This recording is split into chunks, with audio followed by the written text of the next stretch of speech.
सम्पूर्णमा हार्दिक नमस्कार। सदाझै म यहाँहरुसँग भिन्नै विषयवस्तु लिएर आउने गरेको छु।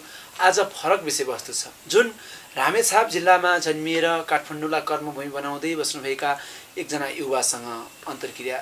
युवासँग आज म कुराकानी गर्दैछु। साच्चै भन्ने हो भने अधिकांश युवाहरू गाउँ छोडेर शहर हुँदै राजधानी बस्नेको संख्या ठूलो छ।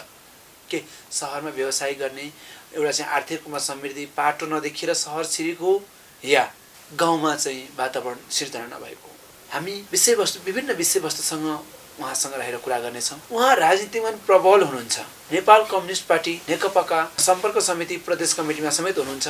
साच्चै भन्ने हो भने उहाँहरूको एउटा माहौल छुट्टै छ। कि उहाँहरू गाउँमा अब भविष्य नदेख्नु भएको कि या गाउँ फर्किने योजना छ। म उहाँसँगै अन्तर्क्रिया गर्छु।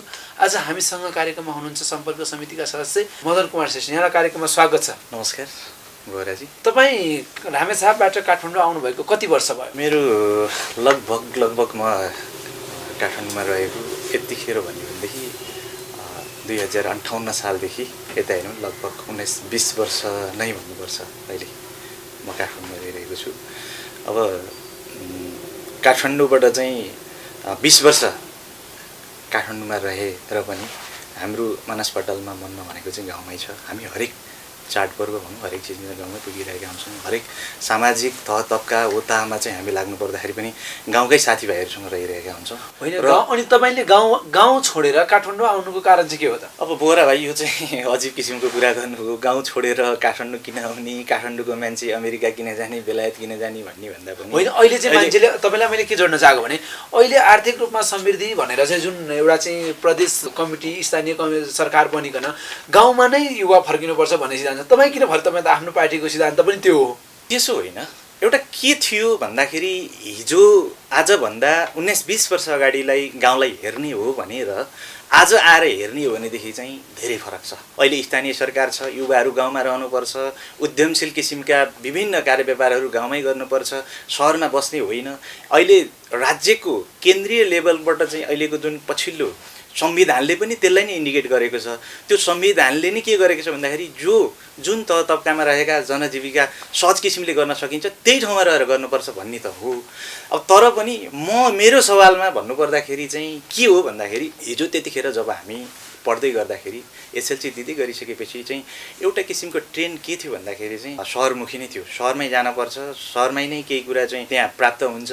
त्यहीँ गयो भनेदेखि अध्ययन लगायतका हरेक चिजका अध्ययन सँगसँगै व्यवसायीकरण अथवा भनौँ रोजगारीको लागि पनि सहर नै उपयुक्त भन्ने किसिमको वातावरण पनि थियो र त्यही किसिमको ट्रेन्ड पनि थियो। गाउँका दाजुभाइहरू सबैजना चाहिँ त्यही किसिमले चाहिँ सहर आइरहनु भएको थियो, सहरमै हुनुहुन्थ्यो।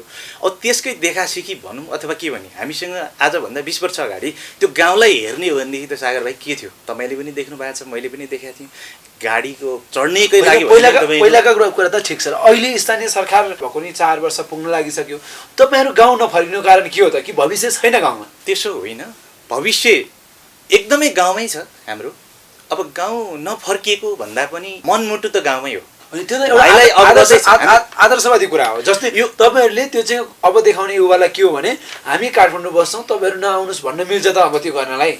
त्यसो होइन। भोलि मेरो बाँकी जीवन व्यतीतको निम्ति पनि म गाउँमै गएर कहिले जाने सक्छु। आम दर्शक तपाईँको यति बेला विचार सुनिरहनु भएको छ। स्थानीय सरकारपछि नेताहरू गाउँ फर्किनेछन्, व्यवसायी साथीहरू गाउँ फर्किनेछन्। यो कुरा त सबैलाई ढुक्क थियो। तर 4 वर्षमा कुनै पनि मान्छे गाउँ गएको देखिँदैन र गाउँ भद्रगोलै अवस्था देखिन्छ। होइन, हामी जस्ता युवाहरू धेरै गाउँ फर्किया छन्। उद्यमशीलताको हिसाबमा त्यहाँ चाहिँ कृषि पर्यटन लगायतका विभिन्न क्षेत्रमा उनीहरूले काम गरिरहेछन्। एउटा कुरा के भन्दाखेरि यो मदन श्रेष्ठ चाहिँ गाउँ नगएको चाहिँ हो, तर सबै युवा गएको छैन भन्न मिल्दैन। मैले धेरै देखाएको छु। मन्थलीमै तपाईँको होटल व्यवसाय उद्यमशील गर्ने साथीहरू काठमाडौँमै आएर डुलेर चाहिँ तपाईँको चाहिँ यहाँ केही पनि होइन हामी गाउँमै फर्किन्छौँ भनेर तपाईँको चाहिँ अटो वर्कसपदेखि लिएर तपाईँको होटल व्यवसायदेखि लिएर कृषि क्षेत्रदेखि लिएर हरेक चिजमा लागिरहेका साथीहरू छन्। तर यसको मतलब यो होइन कि सबैजना जान सक्छ, सबैजनाले गर्न सक्छ। तपाईँ नजानु कारण के हो त? भविष्य नदेख्नु भएको? होइन, गाउँमा एकदम भविष्य छ। मेरो चाहिँ अहिले हेर्ने हो भनेदेखि हामी काठमाडौँ आउने बित्तिकै काठमाडौँमा चाहिँ सर आर्थिक वृद्धि लगायतको भविष्य चाहिँ सबै निर्धारण भइसक्छ र हुँदैन नि त? त्यसो होइन कि हो चाहिँ के भन्दाखेरि हिजो हामी यहाँ आयौँ। अब एउटा गाउँमा गएर पनि केही गर्नको निम्ति केही आधारशिलाहरू तयार गर्नुपर्छ। मुखले बोले जस्तो अथवा चाहिँ इमोसनल्ली अहिले भर्खरै हामी केही भन्दै गर्दै गर्छौँ भनेदेखि त्यो चिज इमोसनल्ली हिट गर्ने किसिमका कुरा होइन। जनजीविकाको कुरामा के हो भने सागर भाइ, हामी गाउँमा जाने भनेको के को लागि? एउटा आर्थिक समृद्धि लगायतका सामाजिक रूपान्तरणदेखि लिएर हरेक चिजमा हामी युवाहरूको भूमिकालाई चाहिँ टटकारो किसिमले के गर्न सक्छौँ, के गर्नुपर्छ भनेर एउटा सन्देश बोकेर जानुपर्छ। हामीले सन्देश बोकेर जानको निम्ति हामी के छ भन्दाखेरि एकजना गएर भोलि गएर सागर भाइले भने जस्तो चाहिँ मदन श्रेष्ठ गएर चाहिँ गाउँमा जाने बित्तिकै आर्थिक समृद्धिको चाहिँ खोलै बग्ने फाटफुट लाएर सबै चिज हुने भन्ने कुरो होइन। भोलि गएर म यदि गाउँमा गएँ भनेदेखि मैले पनि धेरै आधारशिलाहरू तयार गर्नुपर्छ। म त्यहाँ गएर के गर्दैछु, के गर्नुपर्ने हो, पेसागत किसिमले मेरो पेसा र गाउँमा अहिले गएर गरिने पेसा सुइटेबल छ कि छैन, धेरै चिजहरू छन्। यसको मतलब यो होइन कि हामी अहिले गाउँमा गरिरहेका गर्न चाहनेहरूलाई व्यावसायिक अथवा चाहिँ आर्थिक समृद्धिका निम्ति जे गर्न चाहने युवाहरू छन् तिनको लागि हामी हरेक किसिमका सरसहयोग गरिरहेका छौँ, गर्नेछौँ पनि। र अर्को कुरा के भन्दाखेरि म गाउँमा नजाने होइन, वर्षको 5-6 पटक गाउँमै पुगिराखेको छ। यसको मतलब यो होइन कि म यतै छु, गाउँबाट अलग भएको, गाउँबाट चाहिँ टाढिएको, गाउँमा चाहिँ मेरो भूमिकै नभएको भन्ने होइन। गाउँमा पनि मेरो भूमिका छ, गाउँमा निरन्तर गइराखेको छ, अझै गइराखिन्छ पनि, र त्यसलाई भुल्ने, माया मार्ने, गाउँ नफर्किने भन्ने कुरा हुँदैन। अब तपाईँ जुन आर्थिक रूपमा समृद्धि हुन अर्थात् म सहर छेड्दिनँ भन्ने अवस्था कहिले त? जतिसुकै मैले यो विषयमा चाहिँ के भन्छु भनेदेखि सागर भाइ, यो गाउँमा चाहिँ आर्थिक समृद्धि हुनु बित्तिकै सहर नआउने भन्ने चाहिँ होइन है। होइन, जति पनि मान्छे आउन सक्छन्, सहरमा रहन पनि सक्छन्, आउँछन् पनि गर्छन् पनि।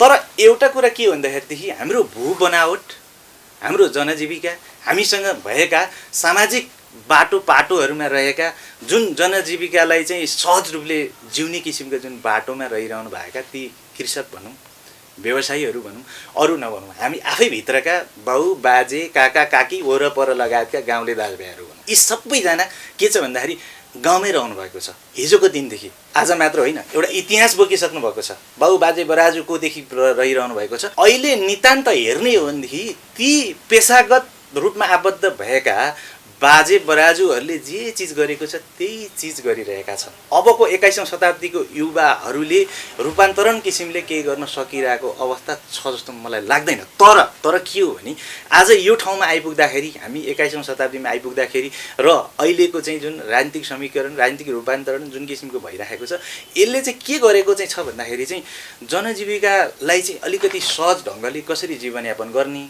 आर्थिक समृद्धि कसरी हासिल गर्ने, त्यो अहिले हेर्ने हो भनेदेखि त ती रामेछापको कुनामा, रामेछापमा चाहिँ एउटा कृषि गर्नेको छोरोले पनि MBBS पढेर अहिले डक्टर भएर बसिरहेका छन्, इन्जिनियर भएर चाहिँ देश विदेशमा चाहिँ तहल्का मचाइरहेका छन्। त्यो सँगसँगै आज हामी पत्रकारिताकै क्षेत्रमा हेर्ने हो भनेदेखि पनि त हिजोको ती गाउँमै उही बाख्रा गोठालो, भैँसी गोठालो बसेर आजको यो ठाउँमा पुग्न सकिन्थ्यो होला? सकिँदैन थियो। किन भन्दाखेरि चाहिँ काठमाडौँ आइयो, धेरै कुराहरू सिकियो, जानियो। त्यही चिजले गर्दाखेरि नै सबैजना आफ्ना आफ्ना विषय, आफ्ना आफ्ना चाहिँ चाहना अनुसार चाहिँ आफ्नो आफ्नो ठाउँमा गरिरहेको छ। तपाईँ त एउटा राजनीतिमा पनि घुमिएको डाइनामिक मान्छे भनेर चिनिन्छ, जुन एउटा रामेछापलाई चाहिने युवा भनेर चिनिन्छ। तपाईँ प्रदेश कमिटीमा हुँदै गर्दा रामेछाप जिल्लामा स्थानीय सरकार निर्वाचित भएपछि तपाईँलाई कतिको विकास भएको महसुस छ? अब मैले हेर्दाखेरि के छ भनेदेखि यतिखेर विकास नभएको भन्न मिल्दैन, किनभने विकास चौतर्फी रूपमा भएका छन्। ती विकास भएका कुराहरूमा पनि के छ भन्दाखेरि कतिपय कुराहरू चित्त नबुझ्दो कुराहरू होलान्। त्यसमा तपाईँहरूको पार्टीको तर्फबाट तपाईँहरूको निर्वाचित लाएर केही दबाब दिने, राम्रो काम गर्नुपर्छ भन्ने केही सुरुवात गर्नु भएको छैन? यो विषयमा चाहिँ के भन्दाखेरि हामी एउटा त्यहीँको चेतनशील युवाको हैसियतले, एउटा राजनीतिक चेतना वृद्धिका किसिमले नि राजनीतिकमा लागेको हैसियतले के छ भन्दाखेरि त्यो विषयमा चाहिँ हामी एकदमै लागिरहेका छौँ, गरिरहेका छौँ। हामीले पार्टीको तर्फबाट स्थानीय सरकारलाई दिनुपर्ने सल्लाह सुझाव दिइरहेका छौँ। अब यसमा भनेको के हुन्छ भन्दाखेरि स्थानीय सरकारलाई अब ठ्याक्क इमोसनल्ली हस्तक्षेपै गर्ने, यो चिज भएन त्यो चिज भएन भन्ने कुरा त त्यो के छ भन्दाखेरि सान्दर्भिक हुँदैन। तर पनि हामीले आवश्यक किसिमको सल्लाह सुझाव लगायतका गतिविधिहरू गर्छौँ। होइन, चित्त बुझ्दो जुन नागरिकले के भन्छन्, हामीसँग गुनासो के छ भने हामीलाई स्थानीय सरकार निर्वाचित भएपछि चित्त बुझ्दो काम केही पनि भएन भन्ने आरोप त प्रशस्त आएको छ नि हामी समक्ष। के यो कुरा आरोप हो कि सत्य? तपाईँ के भन्नुहुन्छ? होइन, मान्छेमा हरेक सकारात्मक बाटोमा नकारात्मक विचारहरू हुन्छन्। ती विचारहरू आउनु पनि स्वाभाविक ठान्छु म, र आएन भन्न पनि सक्दिनँ, किनभने त्यो प्रशस्तै आएका होला। जुन मन्थली नगरपालिकामै विशेष म तपाईँसँग कुरा गर्न चाहिरहेको छु, धेरै नागरिकहरू जननिर्वाचितबाटै पिटिएका छन् भन्ने खबर आउँछ कि यो कुरा पार्टीमा तपाईँहरू समक्ष आउँदैन? होइन एकदम उनीहरूको दबावमा बस्नुपर्छ अरे के अब कुनै पनि जननिर्वाचितसँग नागरिक दबावमा बस्नुपर्ने पार्टीको विधान छ? होइन होइन, त्यो एकदम एकदम गलत कुरो भाइ।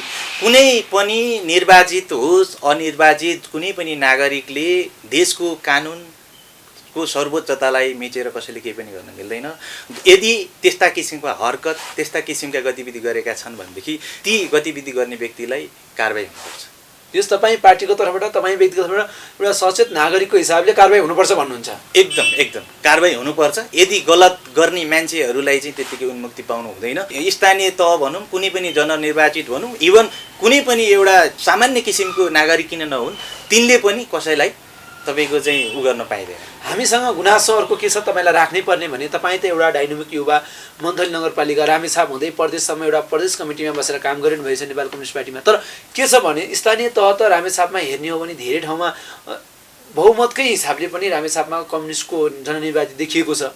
तर अनियमितता पनि ज्यादती छ भन्ने चाहिँ आरोप आएको छ। के यो आरोप हो कि सत्य तपाईँलाई के लाग्छ? यस्तो छ बोहराजी, यो आरोप रामेछापमा मात्र होइन, विशेष गरी तपाईँसँग रामेछापमै बसेर कुरा गरिरहेको एउटा के छ भन्दाखेरि नेपाल अधिराज्यभित्रै यो छ होइन। एउटा अनियमितताको विषयमा के छ भन्दाखेरि चाहिँ समग्र रूपमा नै उठेर आएको कुरा हो। अब यो अनियमिततालाई चाहिँ के चिजलाई अनियमितता भन्ने, के चिजलाई चाहिँ अनियमितता होइन भन्ने कुरा चाहिँ के हुन्छ भन्दाखेरि हामीले सूक्ष्म किसिमले केलाउनु पर्ने हुन्छ। त्यहाँभित्र पनि धेरै नेपाल सरकारकै तर्फबाट पनि कुनै पनि अनियमिततालाई छानबिन गर्ने त्यहाँनिर चाहिँ एउटा उ छ, विधि प्रक्रिया छ। त्यो विधि प्रक्रियाले पनि छुट्याएर अनियमितता हो कि होइन भन्ने कुरा छुट्याउन सक्छन्। र अर्को कुरा के छ भन्दाखेरि यदि अनियमितता गरेकै हुन् भनेदेखि कारबाही भएका पनि छन्, कारबाही हुन्छन् पनि र कारबाही हुनुपर्छ पनि। तपाईँ त त्यसरी भन्नुहुन्छ, आफ्नो पार्टीको तर्फ राख्नुहुन्छ, जुन पार्टीले दोषीलाई संरक्षण गर्दैन भन्नुहुन्छ। तपाईँ केही पार्टीमा हिजो तपाईँसँगै कार्य समितिमा बस्ने साथीहरू आज निर्वाचित छन्, यो कुरा प्रष्ट छ।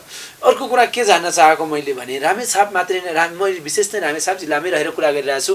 आम दर्शकबिनहरूले पनि रामेछाप जिल्लालाई नै हामीले फोकस गरेर आज रामेछापकै व्यक्ति भएर रामेछापको माटोलाई हामीले एउटा उद्घाटन गर्ने कुरा गरिरहेका छौँ। साँच्चै भन्ने हो भने तपाईँलाई जुन जननिर्वाचितहरूले जननिर्वाचित भइसकेपछि रामेछापमा कसरी विकास गर्न सकिन्छ, समृद्धि के हो, आउनुहोस् बसौँ भनेर कुनै पनि निर्वाचित जनप्रतिनिधिहरूले बोलाएर छलफल गरेका छन् त? यो सन्दर्भमा के छ भन्दाखेरि चाहिँ मेरो कार्यक्षेत्र नभनौँ, बोर्डा आफू जन्मिएको क्षेत्र, त्यो क्षेत्रमा चाहिँ के छ भन्दाखेरि अब नगरपालिकाका साथीहरूसँग पनि धेरैसँग हुन्छ।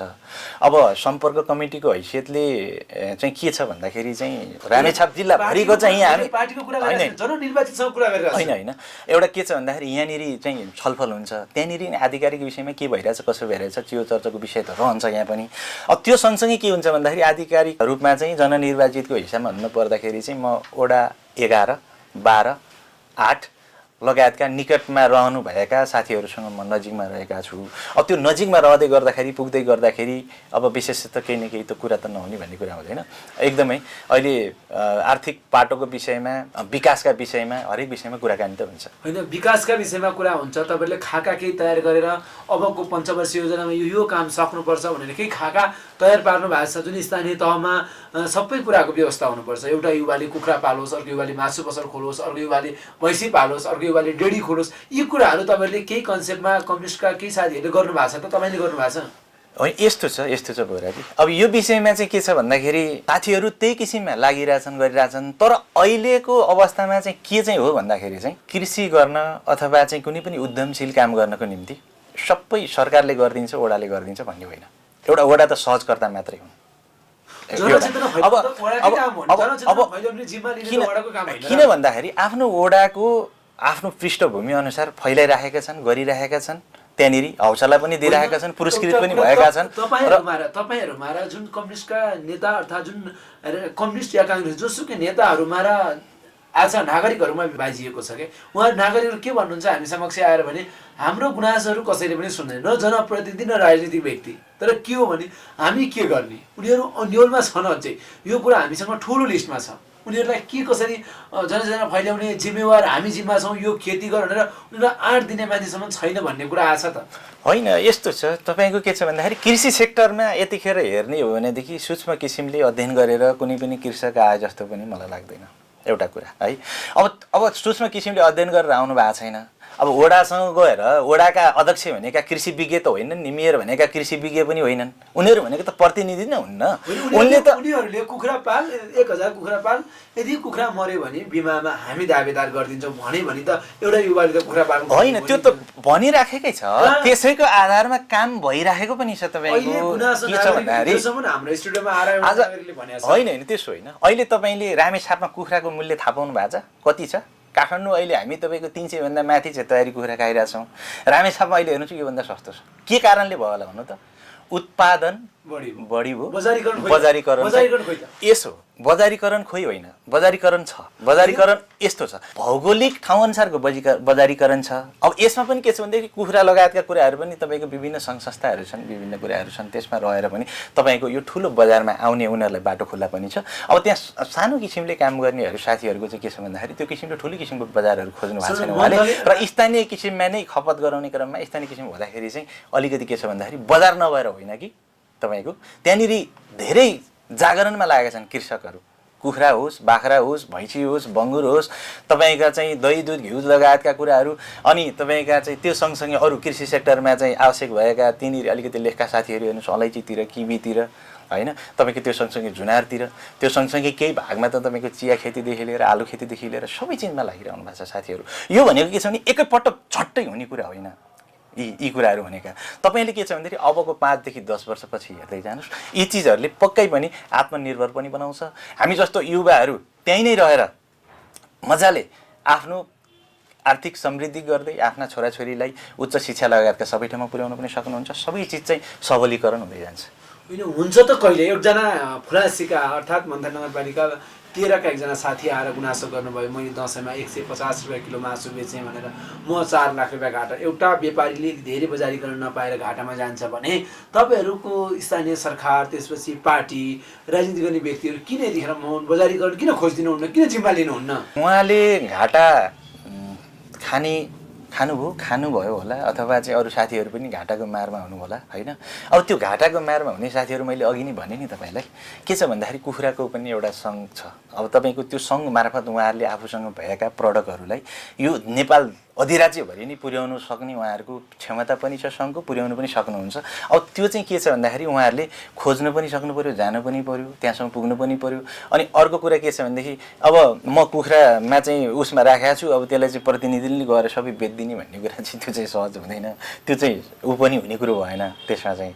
अब के चाहिँ हो भन्दाखेरि चाहिँ यो चिजले बल्ल स्थान पाएको छ बिस्तारै गएर। यो चिजले पनि के छ भन्दाखेरि हामी रामेछापको कुखुरा काठमाडौँमा खान पाउँछौँ, तर कसरी भन्दाखेरि चाहिँ ती कृषक साथीहरू पनि सङ्घमा आबद्ध हुनु पर्यो। उहाँहरूले पनि के छ आफ्नो उत्पादन क्षमता कति हो, कति उत्पादन गर्ने हो, स्थानीय तहमा कति उत्पादन खपत गर्ने हुन्, आफूसँग बढी भएका उत्पादनलाई चाहिँ कहाँसम्म चाहिँ व्यवस्थापन गर्न सकिने कुराहरू हो, त्यो चिजमा लाग्नु पर्यो। लागिसकेपछि चाहिँ मलाई लाग्छ पक्कै उहाँले घाटा खानु पर्दैन। होइन, हामी यही राजनीतिक कुरा बहस गर्दा गर्दै अहिले हामी के भनेका छौँ भने आफ्नो गाउँ टोल छर छिमेक आफ्नो टोल बनाऊ, गाउँ बनाऊ, वडा बनाऊ अनि नगर बनाऊ भन्ने एउटा हाम्रो नारा हो। तपाईँसँग म तपाईँकै वडामा फर्किन चाहे, तपाईँ मन्थन नगरपालिका 11 निवासी हुनुहुन्छ, तपाईँले आफ्नो वडा परिवर्तनको लागि शिक्षामा के भूमिका खेल्नुभयो, स्वास्थ्यमा के भूमिका खेल्नु भएको छ र कस्तो अवस्था छ स्वास्थ्यको, केही बताइदिनुहोस्। अब शिक्षा स्वास्थ्यको कुरा गर्ने हो भनेदेखि हामीले हिजो पढ्नेको निम्ति पनि 2 घन्टा लाएर हिँडेर जानु पर्थ्यो। स्वास्थ्यको कुरामा गर्नुहुन्छ भने तपाईँको एउटा हात काट्यो भनेदेखि टेप लाउन जानु पऱ्यो भने 2 घन्टा लाग्थ्यो तपाईँको चाहिँ होइन, त्यहीँ भएका जडीबुटीहरू निचेर लाइन्थ्यो। अब आज तपाईँको स्वास्थ्यको कुरा गर्नुहुन्छ कि स्वास्थ्य चौकी बनेको छ, शिक्षाको कुरा गर्नुहुन्छ विद्यालय बनेर मात्रै अर्थात् स्वास्थ्य चौकी बनेर मात्रै समस्याको समाधान हो कि त्यहाँ सही काम भएको छ कि छैन भनेर निगरानी पनि गर्नु होइन, निगरानी पनि गर्नुपर्छ। सबसे पहिला त भौतिक पूर्वाधारका कुराहरू पनि त हुन् नि त। हिजो ती पूर्वाधारै निर्माण थिएन, के पनि थिएन, स्वास्थ्य चौकी भने थाहा थिएन मान्छेलाई। तपाईँको चाहिँ सामान्य टाउको दुख्ने बित्तिकै स्वास्थ्य चौकी जानपर्छ भन्ने थाहा थिएन यार। हामी पूर्वाधारको कुरा त पूर्वाधार त बाहिर अटोमेटिक पनि हुन्छ, तर उचित र गुणस्तर शिक्षा छ कि छैन त? अब यस्तो छ, गुणस्तर शिक्षा केलाई मान्ने हो म चाहिँ यो भन्छु।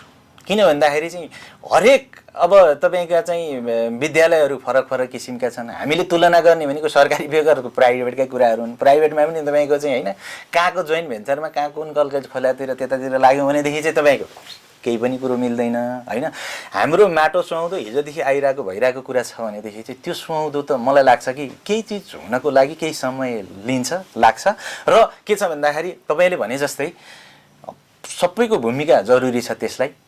त्यसलाई कसरी हुन्छ राम्रो बनाउनुको निम्ति भूमिका सबै छ नि। स्वास्थ्य चौकी छ, स्वास्थ्य चौकीको अवस्था के छ कसो छ भन्ने कुरा त हाम्रो सबैको भूमिका हो नि त त्यहाँनिर। अब अहिले स्वास्थ्य चौकी नै थिएन, बल्ल तपाईँको 1-1.5 वर्षदेखि स्वास्थ्य चौकी आएको छ। त्यहाँनिर चाहिँ तपाईँका चाहिँ स्वास्थ्य कर्मीहरू नियुक्ति भएका छन्। अब ती नियुक्ति भइसकेपछि अब त्यसलाई अझ सहज किसिमले, अझ सशक्त किसिमले हाम्रा बुवा आमा काका काकी बिरामी भएको बेलामा उपचार पाउनको निम्ति के चाहिने हो त्यो चिजलाई चाहिँ के छ भनेदेखि बढाउँदै जाने, निगरानी गर्ने, अथवा आवश्यक सल्लाह सुझाव पार्टी लगायत वडा लगायतको स्वास्थ्य मन्त्रालय लगायत कहाँ दिनुपर्ने हो त्यो चिज त हामीले दिन्छौँ नै।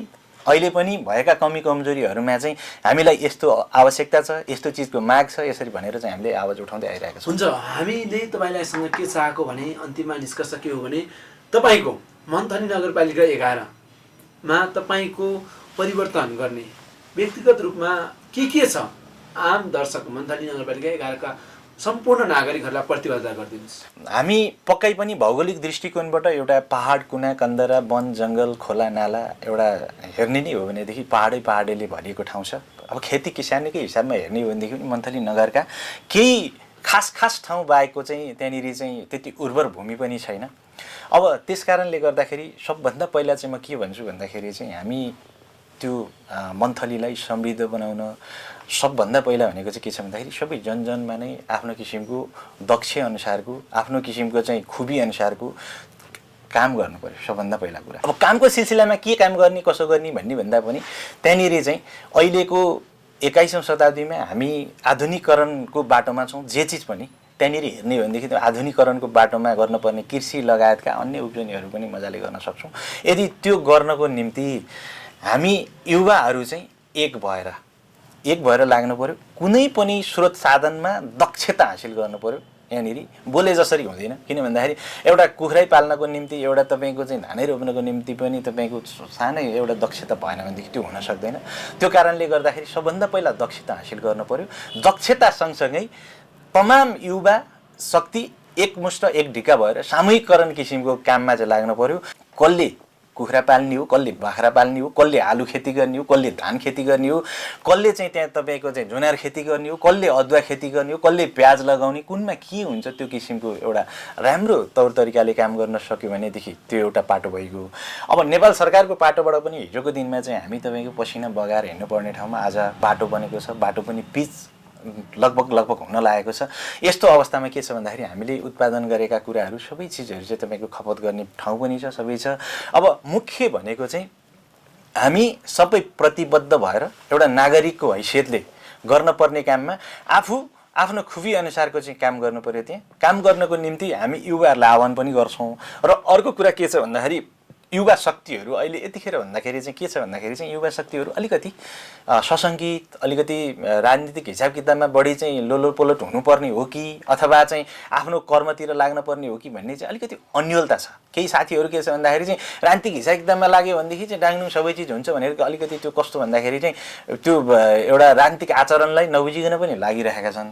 अब त्यसरी लागेर गयो भनेदेखि चाहिँ तपाईँको के पनि हुँदैन। ती साथीहरू पनि सुध्रेर आउनु पर्यो। अब अर्को कुरा भनेको चाहिँ शिक्षाको क्षेत्र तपाईँले भन्नुभयो। अब शिक्षाको क्षेत्रमा चाहिँ मैले हेर्दाखेरि के छ भने शिक्षाको क्षेत्र भनेको जतिसुकै निपुण भए पनि त्यो निपुण हुँदैन। किन भन्दाखेरि त्योभन्दा अझ एक्सेलेन्ट चाहियो त, त्योभन्दा अझ एक्सेलेन्ट चाहियो। हामीले त्यो बुझायो। अब अहिले यतिखेर भनेदेखि चाहिँ त्यो शिक्षाको सेक्टरमा जुन किसिमले काम भइरहेको छ, अब त्यसले के गर्छ भन्दाखेरि चाहिँ अब प्रडक्ट हुने बच्चा, अहिले तपाईँको 1 वर्ष भएको बच्चाले त्यहाँ चाहिँ बल्ल तपाईँको 15-16 वर्ष शिक्षा लिइसकेपछि मात्र ऊ एउटा नागरिक बन्छ। अब त्यो नागरिकमा उही हाम्रो परापूर्वकालीन अवस्थाकै शिक्षाबाट गुज्रिँदै आयो भनेदेखि त के पनि हुँदैन।